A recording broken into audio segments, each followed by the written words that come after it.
Pag-uusapan po natin ang dalawang bagay na napaka-importante. Yan po ay ukol sa confidential fund, ang paggamit niyan, ang proseso, at bakit mahalaga na maging sikreto ang mga panuntunan sa pag-aalam kung sino yung mga pangalan dyan sa mga tao dyan sa pangalan na sinasabi. At ang pangalawa ay pag-uusapan po natin ang bank secrecy. Pag-usapan ho muna natin yung Confidential and Intelligence Fund. Bakit merong ganon? Para saan? At ano ang proseso? Kasi bumabalot dyan yung Joint Memo Circular ng 2015 na pag 33 pahina po yan, no? Kung inyong pag-aaralan, napakadami ng bawal, napakadami ng definition of terms.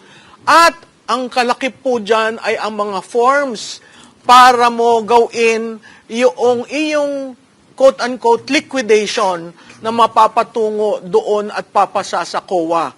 So simulan po muna natin siguro, Attorney Magdamo, paano po yung Confidential and Intelligence Fund sa usapin ng threats sa lipunan?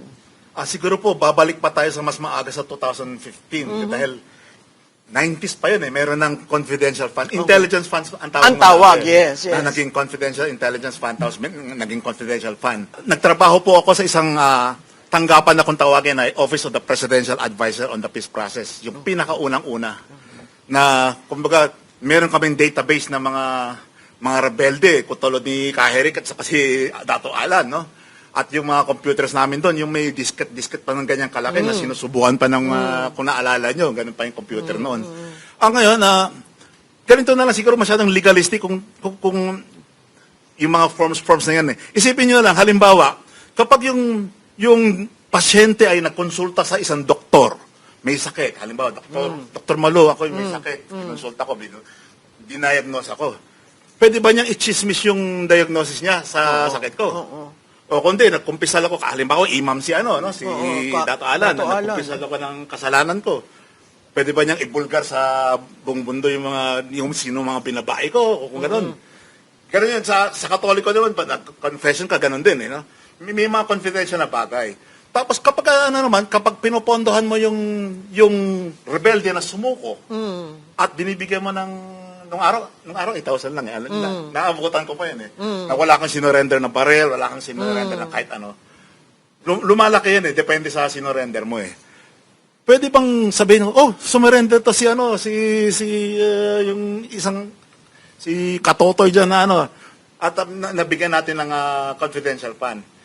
Dati, nung ako po ay nagtrabaho sa OPAP, merong nag-leak na confidential fund. May umaepal na gusto niyang patunayan sa Pilipinas na wala nang problema yung peace and order at meron ng peace na pwede nang isiwalat kung sino yung mga subuko. At yung nag-leak ay yung tungkol kay Leopoldo Mabilangan, a certain Ka-Hector. Ako po yung nagtatago ng na yun, ng data na yun. Noong yung boss ko kasi noon, hindi niyo siguro naalala, yung Heidi Yorak, isa matapang nung araw yun.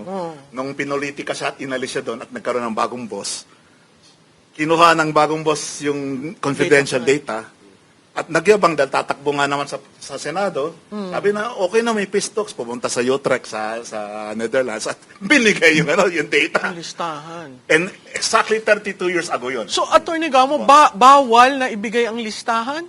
Bawal sabihin ko sino ang State rebelde. secret yun. State secret kung sino yung mga rebeldeng sumuko dahil binigyan mo ng pondo Yan ba yung tinatawag na dapat may order of battle na ilalagay doon sa plano para kakumuha ng pondo ng confidential fund? Dati wala pang ganun Wala pang ganun. Wala pang ganun yung mga order. So, dati, listahan lang. Listahan lang. Oo. Puro ano lang. Based on intelligence. Based on intelligence. Tapos kahit yung alias, kailangan pinapalitan yun. Bago mo dugtungan yan, si Ka Eric ba wala sa listahan mo? Hindi kayo nag-abot. Kasi Bisaya sa akin yung Pero kung ganun pa rin yung tradisyon, si Ka Eric nandun sa listahan. nandun. Si Ka Eric, ano ang alias mo noon? Ay, ang dami po naming alias nung kami sa CPP, NPA, NDF kasi we live by the codes. At nung kami ay nasa side ng government, nag-aalias pa rin kami kahit kami ay naging recruited na as state agents for the government. So may handler ka. May handler kami niyan. So again, para ka malagay dun sa listahan, may intelligence report, tapos pag nakuha na siya doon, may mag-handle ng kaso ni Ka Eric. Ganun ba? Delikado kasi yan, Professor Maluno, mga kababayan. Kung ang confidential lists ng mga considered to be informants or intelligence assets or agents, security agents ng government na nanggaling sa kabilang side, meaning naging kalaban dati ng gobyerno, either sa Muslim movement ng mga rebelde o kaya sa communist terrorist group na dati tinatawag yan na, tama ka, may order of battle. At ngayon tinatawag yan na PSR. So yung order of battle ng PNP, ng AFP, Yun. ng intelligence community, isang listahan yon. Nakalista yon ang mga targeted individuals and leaders. Para ka mapunta doon sa listahan na yon, medyo nasa taas ka na ng pecking order ng leadership. Ibig O sabihin, active ka. aktibo ka at mayroon kang katungkulan. At ikaw ay tinatarget ng government for neutralization yon. Ang neutralization po doon sa sinasabi, either mahuhuli ka, makakasuhan ka, or mapaengkwentro ka. Okay. So yun po, dinaanan po namin yan dahil ang buhay ko po, nung ako ay nasa CPP, NPA, NDF, ako po ay naging bahagi ng National Intelligence Unit, National Department ng Intelligence ng So NPA. para kang Nika. Oo, ng NPA. So yung trabaho namin, gumagamit talaga kami ng alias para itago yung aming operations. So yung confidentiality niyan, kapag kami tumawid doon sa government side o kami na-recruit, for my part, no, i-confirm ko dito sa talakayan ng taong bayan, at kinwestiyon ito sa akin sa Senate dati. Dahil hindi ko inamin na nahuli ako eh. Hindi ko rin inamin na nag-surrender ako, but I was captured. So may mga ganon. Secretly nahuli ako, nahuli yung unit namin sa Tagaytay. At hindi ko nababanggitin anong unit ang nakakuha sa So may akin. operation. May operations kay ang- Ka Eric. Sa aming unit, sa National Operations Command ng NPA. Pero Eric na ang ginagamit hindi mong... pa, Rex ako noon eh. I was Rex. Yan yung parang Grace Piatos. Oo, yun. Ako ay si Rex. Okay. Pero nung ang Eric po, yun ang equivalent ng Grace Piatos kasi government side yun. okay, Nung nasa CPP, okay. NPA, NDF ako po ay si Rex, si Jing, ayun, si Johnny. So, Ang yan dami mo namang ka. iba-ibang lugar kasi ang aming So dinideployan. paglipat mo ng lugar, Nag-iiba ka ng pangalan. Yeah. Sir, kayo, Dato Alan, ganyan rin ang naging buhay nyo. Hindi naman po. Kung ano yung pangalan mo sa umpisa, So, Dato Alan. halimbawa, Dato Alan, o nag-umpisa ka na may bago kang pangalan, yun na yung gagamitin mo hanggang Sa sa... operasyon, hanggang mahuli ka. O hanggang Kasi- mag-surrender ka. Okay. Oo, magkaiba kasi sa NPA, Magkaiba. Mamalo. Magkaiba Oo. sa- We hide our identities. Sa Muslim, Hindi po namin tinatago ang identity. may yabang pala talagang matatapang no? O bakit, sir, may difference na ganon? Bakit hinahide? Bakit ang iba hindi? Kasi lumalangoy kami sa mga urban operations. Dahil so we ikaw need, nga pala we yung need to urban. disguise. Oo. We need to have cover. Oo. Kaya walang red tagging dahil ang ginagawa talaga namin para hindi kami matukoy ng mga CPP, NPA, NDF kami, nag-iiba kami ng pangalan, nag-iiba kami gumagamit kami ng alias para maka-infiltrate sa schools, maka-infiltrate sa organization, makalangoy kami sa urban operations, hindi kami matutukoy ng mga komunistang terorista kami. Okay. So iba sa kanila, hindi nila Iba naman ginagawa yung yon. kay Dato, no? Oo, magkaiba yung mode of operations namin. Opo. Malaki ang pagkakaiba nun. Kasi sa amin, pag pumasok ka sa struggle, may guidance din kami na sinusunod. Yung Holy Quran at saka Hadith. At nakasaad po dyan kung sino ka, ano ka, at kung saan ka nanindigan, yun ang Paano kayo pangangatawanan po. rini-recruit? Minsan po, dahil po sa hindi lingid sa ating kaalaman na kung ano ang nangyari sa mga Muslim sa Mindanao. Doon sa lugar na yan, pag po. may nangyari... Yung iba po, hindi na nire-recruit eh. Kusang sumasapi kusang sa Kilusan. sumasama. Okay. Dahil andun sa loob yung hinanakit na habang sumasariwa sa isipan nila yung katulad ng martialo. Oo. So, hindi na po kailangang hikayatin Oo. na sumapi sa Sa samahan. sa samahan dahil kusa pong sasama. Kaya Professor Malone, madugtungan ko lang, we tried to understand the Bangsamoro problem and Bangsamoro struggle. Nung nasa NPA, NOC po kami, we tried to talk to them. Merong ganon Informal na tactical nagkakaroon alliance. kayo ng... Yung NPA Oo. and the CPP Pero wala tried- kayong hindi kami tactical operation na mayroong mga magkasama. magkakasabay, nag-aaral kami noon. Kung anong taktika nila. Kasi Oo. magkakaiba, guerrilla warfare Oo. yung sa CPP, NPA. Pero during that time na nasa NOC ako, inabot ko pa yan na nakikipag-usap sa ilang top leaders nila. Pero magkaiba ang approach. Okay. Magkaisa ng paniniwala na dapat baguhin yung pagtrato sa Bangsamoro people, yung opresyon nila. Pero magkaiba kami sa ideological perspective. Okay. Kasi Marxist, Leninist, Maoist kami. Oo, yun yung difference. Yung magkaiba talaga yun. talagang- So magkaiba din ang mode. Oo. Kaya kami gumagamit ng alias to cover. Okay. Kaya yung binabanggit ni Attorney Magdamo, tama po yun.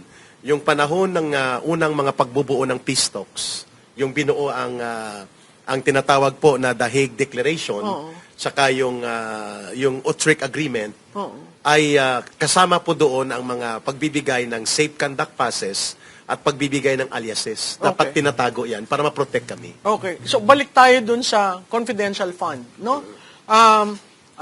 Dati, sinabi mo, Attorney Magdamo, na isang pondo lamang yon na intelligence fund. Tapos nagkaroon ng confidential at intelligence. Ang confidential ngayon, defined as paggamit ng pondo hindi sa intelligence na PNP, DND. Ano ang difference ng confidential at intelligence? Yung intelligence more on the military side yun eh. Pagka napupunta sa civilian, doon na nakakaluan ng confidential. Ang naalala ko doon, dati kasi yung nagne-negotiate sa ang tawag sa inyo, Southern Philippines Autonomous Groups. Yes. Ambassador Manuel Yan, General Manuel Yan, na kasama ni Ramos, President Ramos. Sa naman, sa ideological groups, ang tawag sa kanila, ideological. Si Ambassador Howard D. Tsaka si Aping Yap. Ayun, si Aping Yap, si Congressman of Tarlac. Tarlac. Tapos, noong nasanay mo na sa naunang intelligence sa military side. Pero habang nagkaroon ng konting problema sa intelligence fund nun, dahil yung tuwing may magsosurrender na kunyari barrel, usually talagang bulok na bulok nga tapos ino-overprice. Para yan yung pamana. Pamana. Yan yung pamana. At saka ngayon yung surrender ng mga baril na decommissioning. Decommissioning. Ang daming fake rebels. Ngayon, Oo. decommissioning. Ngayon, decommissioning. Oo. So ngayon, medyo nagalit si President Ramos, no, medyo nilipat unti-unti sa OPAP, yung Oo. So nagkaroon ng confidential. Okay. CIA Pero may listahan yun, confidential Mamalo, intelligence fund. May mga listahan yun sino ang mga NDF leaders, mga Oo. Communist Party, and then may listahan din yun sino mga nag-side na ng government. Oo. Ngayon, pag i-leak yan sa amin balik, ay magiging target yan para sa amin. Ang tawag dyan, SO. Pag sinabi mong ilik, kunyari, sa usapin ng impeachment ngayon, gusto nilang makilala si Grace Piatos. Grace Piatos. At kung sino-sino pa yung mga pangalan, biro mo, tiningnan sa PSA, kung may ganong, yung aksaya na pagtingin sa mga public record. Actually, na alam naman kabubuhan natin. yun, Mamalo, eh. Oo, di ba? Alias nga yun eh. Kaya nga, pinag-usapan natin, ba't nag-aalyas? Kahit si Dato Alan, sinabi rin na sila hindi masyado sa alyas, no? So, yun yung pagkakaiba. Pero, kung i-reveal mo ngayon lahat yan, dahil sa kagustuhang malaman, tama ba ang paggamit ng confidential fund ni Vice President? Hindi ba dapat kailangan nating makita kung sino itong mga ito at nasan itong mga ito at paano ginastos ang pera? Kayo bang tatlo naniniwala na tamang accountability yon sa confidential fund? Ako, makakasite ako ng actual example na nag-leak at pinatay yung Si Leopoldo Mabilangan. si Kahector. Oo. Ah, Paano na-leak? Yung kinuha nga. Ito, no? Unang-una, yung boss ko, Oo. Heidi Yorak, doon ako nagre-report. Oo. Hindi niya nililik. Tapos, pinulitika siya dahil medyo sumisikat siya. Ang nangyari, tinanggal siya. At may pumalit. Siguro wag nang banggitin. Banggitin, No? oo. Matagal na rin naman yun. So, may access na siya sa datos na yun. Balak tumakbo.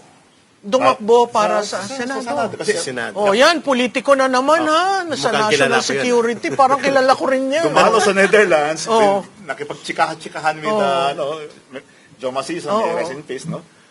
Nag-leak sa all the way kay Joma. Pinakita niya Exactly yung 32 years. Kasi today is March 25 eh. Oo. 32 years ago, Pinatay si March Maguila. 25, 1994 po, tinorn over. Tapos, Paano yun nakita ng mga leadership? Yung mga pangalan? Minarkahan yun, Mamalo. Paano nila napipili sinong gagantihan Hindi nila confirm na si Mabilangan was cooperating long time ago with the government? with the government. So, nakita yun nila Joma Season ng Central Committee ng Communist Party of the Philippines that Mabilangan was instrumental in exposing the Red Scorpion Group. The Alex Bongcayo Brigade. The kidnap for ransom operations. So, delikado talaga. Delikado yun. So, yun pala, naglilik na yun. So, dinesisyonan yun ng Central Committee nila Joma Season na targetin siya. Even ang pagpatay kay Romulo Quintanar, the former chieftain of the NPA, was a leakage that he was handled by ISAF or he was part of the PNP-IG program nila General Bogie Mendoza. Oo, lumabas yun sa amin. When I was with the NPA, priority yun. Si Quintanar, si Tabara, si Rick Reyes na consultant ngayon dyan sa Pasig, tsaka si Nilo de la Cruz. Tatlo patay doon. O di si Rick na lang ang Si Rick buhay. Reyes nandyan sa, si yan yung Nilo de la tumutulong Cruz, I think, hindi sa naabot. mayor ng Pasig. Si kay Vico Soto, Oo. I know him. Oo. So, nang mag-leak yun sa amin, the order came from Netherlands, kina Joma Season. At ang nag-execute, National NPA Operations Command. Si Quintanar So na-execute may decision Sa Central Committee. sa Central Committee, ibababa sa sa NPA, nasa ground, National Military Commission. tapos liquidation. Papatayin talaga. On the spot. Oo. in just 1 week, pinatay. Yan ang sinasabi niya. Si- Kaya hindi nila naintindihan ito, Mamalo, na ganun po kabigat. Yun, nang ma-expose ako na si Eric Almendras pala, si Jeffrey Celis, kasi boses lang ako dati. Oh. And I only limited lecture lang ko sa military intelligence. Pero nang makita nila ang mukha ko that I was the resource person sa pag-create ng National Task Force to End Local Communist Armed Conflict, tinarget ang pamilya ko. So, ngayon, ibig mong sabihin, meron kang bounty sa, oo. Ang tawag dyan sa NPA, SO, Standing Order. So, meron ka. Oo, papatayin ako. Dahil alam na nila kung sino. Oo. Bakit ka naman pumunta sa side ng gobyerno? Na-captured kasi ako. Yun, yung kaninang mong kwento. So, that was 2008. Na-captured ako, and then hindi po sinabi na na-captured ako. So, it's somewhat complicated. so- Ang tawag dyan sa intelligence project, alam ng mga resource persons yan sa intelligence, na-reproject ako. The NPA believed that I was still part of them. Parang sa normal na linggo, double agent Nag-double ka. agent. Yeah. So, I was already operating as the NPA National Operations Command sa intelligence while I was already recruited and captured. So, bahagi ng mga trabaho ko ay nagre-report ako sa Hindi ka isang unit. natatakot ngayon? No, ngayon natatakot, syempre, kasi kilala na nila ako. Oo. And these are already court records. Oo. Tinatanong na yan sa akin sa korte, bakit ka iba yung testimony sa Senate, iba sa court. Oo. Because I was not inclined to expose kung ano talagang ginawa ko. So Kaya until now, hindi ka pa rin nag-expose ng, ako Yeah. si Ka Eric, pero Oo, lahat na nangyari sa buhay ko. hindi ko pwedeng expose. Oo. Halimbawa, paano namin Yun yung national security aspect. paano namin in-infiltrate ang ISAF? Oo. So sa NPA side yun. Ikaw So paano ko in-infiltrate naman ang NPA para mag-leak sa Mahirap gobyerno? itong ating Mahirap guest. yun. Oo. So, diyan pumapasok ang kahalagahan kung bakit ang paggamit ng alias ay hindi pandaraya. Yan ay Oo, proteksyon. Hindi pandaraya, proteksyon sa Proteksyon. gustong tumulong Sa sa gobyerno. gobyerno. Dato, ikaw naman, anong storya mo? Hindi ka rin natatakot nung ikaw kasama na sa mga rebelde at nakikipag-away? Sino ba naman di matatakot? Pag sumabak ka sa gera, Kasi kayo, wala kayong protection, wala kayong alias. Kasi yun yung mandato din sa amin na pag sumapi ka sa samahan, kung sino ka at ano ka, Oo. doon ka. So wala tatayo. kayong worry na biglang may listahan ng MNLF na ngayon hindi pa tapos yung peace process natin, hindi magkaintindihan kung itutuloy o ano. So wala kang ganong katakutan na maging Grace Piatos. Lahat po ng sumasapi sa Mujahideen, pagdating po sa doktrina ng Islam, yun yung nakalaan ng buhay mo. na handa kang mamatay. So wala kang iniisip na matatakot ka, mahuli ka, isang karangalan sa isang sumasapi sa kilusan ng Bangsamoro, o maging nung iminilip pa at hanggang ngayon naging imailip is mamatay ka ay parang yung mamatay kang isang sahid. So sa taong bayan, kita nyo ang dalawa nating ehemplo, isang Muslim na dating muhahidin, ngayon balik loob at tumutulong sa peace process, at isang sa CPP-NPA na talagang operational hanggang sa ground level, may alam siya, tumulong sa gobyerno, pero na-recruit. At nakakatakot ngayon dyan kasi parang pinapalabas nila na itong mga Maria Grace Piatos names na to, yung mga alias na to, ay parabang ito ay mga pangalan na pinagkapirahan. Hindi po ganun. Ilalagay natin sa konteksto, Professor Malo, mga kababayan, na ito po ay usapin ng buhay at kamatayan. Yung pagtataya namin ng pagtulong sa Estado, sa gobyerno, at yung pagtawid namin sa pagiging kalaban ng Estado at gobyerno was a very painful and serious decision. So, attorney, nung pinatay ngayon yung Si nasa Kahektor. listahan mo, ikaw ba, sa nangyayari ngayon, pabor na i-release lahat yung listahan na yan? Against ako sa i-release yung listahan ng mga informants na nagbibigay ng information sa government tungkol sa ideological insurgency. Kasi ngayon nangyayari, yung actual example na binigay ko, from the time na tinorn over ko yung, disket pa lang nun, disket. Di March 25 yun. March 29 anniversary ng NPA yun. Anniversary. Nagpuputak-putak na si Joma Sison doon sa Netherlands. For fax machine pa yan. Wala pang email nun, wala pang Facebook nun. And yet, ganyan kabilis mag-travel yung information. Tapos April 3, which is barely a week from the time of the turnover of the confidential information, nagninong sa kasal si Kahektor sa Santo Tomas, Batangas. Doon siya Tapos, Oh, vivid in pa broad, sa'yo. in broad daylight, seven men na Arm. Ababang, talagang durog na durog yung katawan ni Easter Kahektor. Sunday yun eh. Easter Easter Sunday, April 3. Tapos lumakad lang na parang walang Opo. nangyari. Parang wala nangyari, talagang brazen, broad daylight. Broad daylight. Walang nagawa ang kalakasan ng ating depensa ng pulis, ng militar. Walang nagawa. 2 days later, nag-press con pa si Roger Rosal. Si Roger. Na nagre-rejoice sila. Na So talagang pinagyabang pa inadmit nila. nila na- Pinagyabang pa nila na pinatay nila So si yan ang chances na pag-reveal itong listahan na gusto Correct. nilang mangyari, baka mabaril, mapatay, and they will claim. And magyayabang pa sila na pinatay nila. Yaan ba ay lalong lalakas ang puwersa ng NPA Yes. sa atin pag yung sinapiatos? Kasi sinasabi nila, mandali lang yan, 11 days na gastos, binulsa ang pera, etc. Hindi naman daw talaga napunta sa, dahil hindi ma-reveal yung mga nomdeger or alias na ginagamit. Pag sinabi mong sino si Mary Grace Piatos, ang tanong na yan, sino ang susunod namin papatayin? Yun ang equivalent. Yun ang equivalent. Nakakatakot naman pala yan. Tama. Tapos bibilangin mo na lang upon release, bibilangin mo na lang ang number of days. At buhay pa yung urban hit squad na pwedeng Nag-split yan kasi Professor Malo, no? Noong 1992 hanggang 94, 95. Yung Alex Bungkayaw Brigade, nag-split yan. Kasama yan doon sa grupo nila Popoy Lagman, Nilo de la Cruz. si Popoy Lagman, hindi ba yan? Hindi NPA eh. Hindi NPM. Internal squabbles nila. Arturo Tabara dyan sa may SM Fairview, dyan sa Binira. Si Quintanar sa Kamamesha Restaurant sa Circle.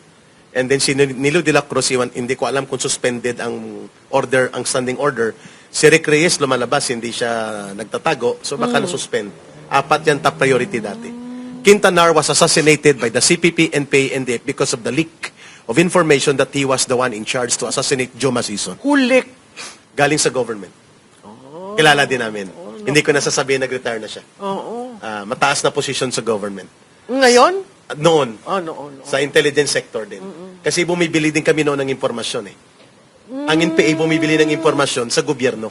Para malaman kung sino yung bumabaliktad sa kanila. Yes. Yan ang binabanggit ni Atty. Magdamo. Kaya delikado po yung Mary Grace So, Piatos ang na issue. listahan binibenta? Para Pwede. rin pala yung maleta, no? Oh, ganda ng Okay, tanda. oo, di ba?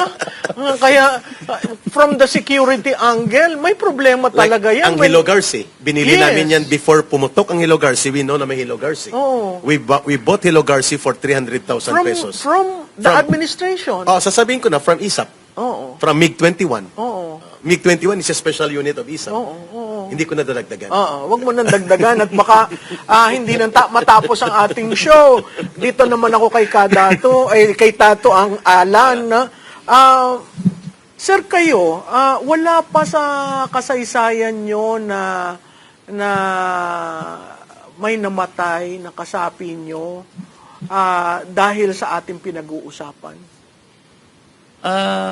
So far, marami naman na namatay. O hindi Pero- gumaganti ang hierarchy? Hindi naman po. Kasi Talagang katulad iba, din no? ng kung anong mayroon ang kasundaluhan. Nakakaayon din kung anong batas na sinusunod ang pamunuan.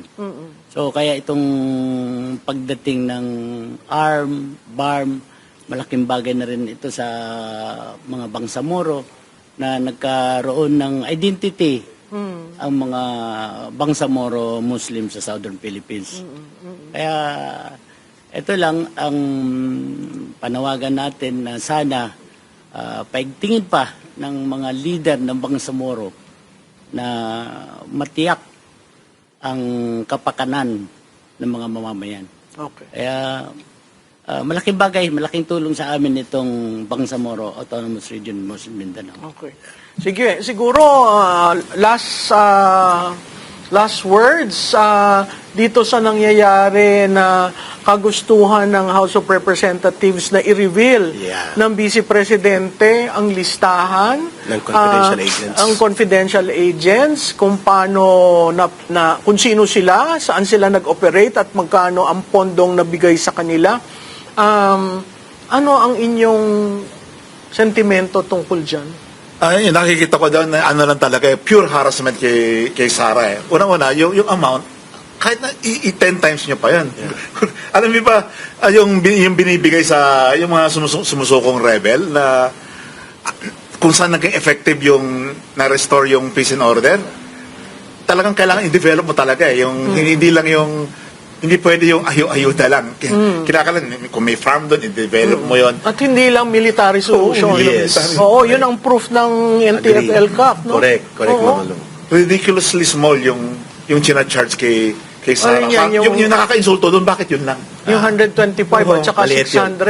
600. Kung yung kabila, kung magnako, trillions eh. Oo. Kulang pa nga yung if you want to really succeed in NTFL ka, kulang, napakalit ng Oo. ng amount na yan.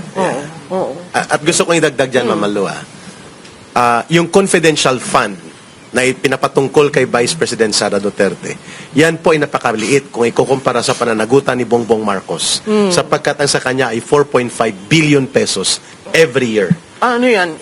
Confidential and intelligence. Yes. And every year, last single centavo ubos. Why is not even being included to be investigated? Saan yan napunta? Mukhang yan ang binabayad sa mga trolls. Kasi ilalagay mo confidential fund, agents, pero trolls. Oo, no? Pwede nilang gawin yan.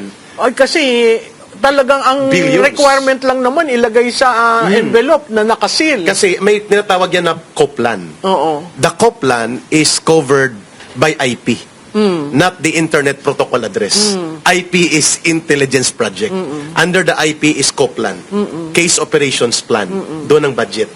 So lahat ng confidential fund ay may case operation plan yan. I-discuss yan ng iba pang mga resource persons. Pero ang malinaw dyan, hindi yan pandaraya. That is a system of security, that is a system of protection, and that is a system of building up confidence na mayroong tutulong at makikipag-cooperate sa gobyerno dahil protektado ang kaligtasan mo. Hindi kay papahamak ng gobyerno. So bakit nag-i-insist sa mga kongresista? Dahil hindi nila alam ang kaseryosohan ng epekto niyan. Oo. Hindi lang sila bobo. Hindi nila alam o Na talagang ayaw lang masama nilang- ang intensyon nila. Oo. Kasi they do not understand na hindi po mag-survive ang Pilipinas at ang gobyerno nito At walang gobyerno at lipunan na mag-survive kung wala siyang intelligence programs at confidential projects. Kaya very successful ang bansang Israel sa kanyang military operations kasi they spend much for confidential fund, for agents na nagre-recruit yan pati sa kalaban. Kaya nanalo yan sa 6 days war Kasi pati mga general ng Air Force ng Yung Egypt, people, ubos recruit. Binibili nila yan at binabayaran.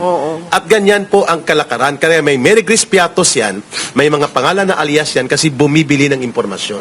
And that is called tradecraft and that is called intelligence protocols. Hindi yan mali. Hindi alam ng mga legislators yan? Malamang. Kung alaman nila, they try to ignore sapagkat ang intensyon nila ay palabasin na nangungurakot si Vice President. No.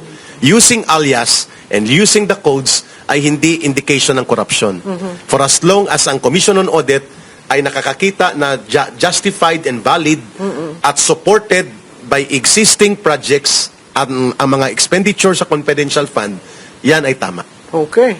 So yan, sa ating mga nanonood, sa taong bayan, sa mga Pilipino, sana ho naintindihan ninyo ang difference ng confidential intelligence fund, ang operations na nangyayari, no? Ang liquidation na pag sudden release of that information at yung information nabibili, ha? Yes. Sabi nila nabibili daw. You have to So pay. makikita mo na meron ring maleta syndrome sa intelligence community, kaya kailangan mag-ingat po tayo, wag po natin basta alamin. Yung mga kaninang umaga may dala pang Piatos, hindi ho pagkain si Grace Piatos, operation ho ng national security ng bansang Pilipinas. At nakita rin po ninyo ang difference between a Muslim and an NPA cadre, kung paano sila rin-recruit, kung paano ang kanilang accountability sa kanilang organisasyon, at bakit minsan tumatawid. So sana po na-explain namin sa inyo ng maayos at tatandaan po ninyo, alamin nyo po ang mga bagay-bagay. Huwag lang kayo maniniwala sa isang punto de vista na klarado ang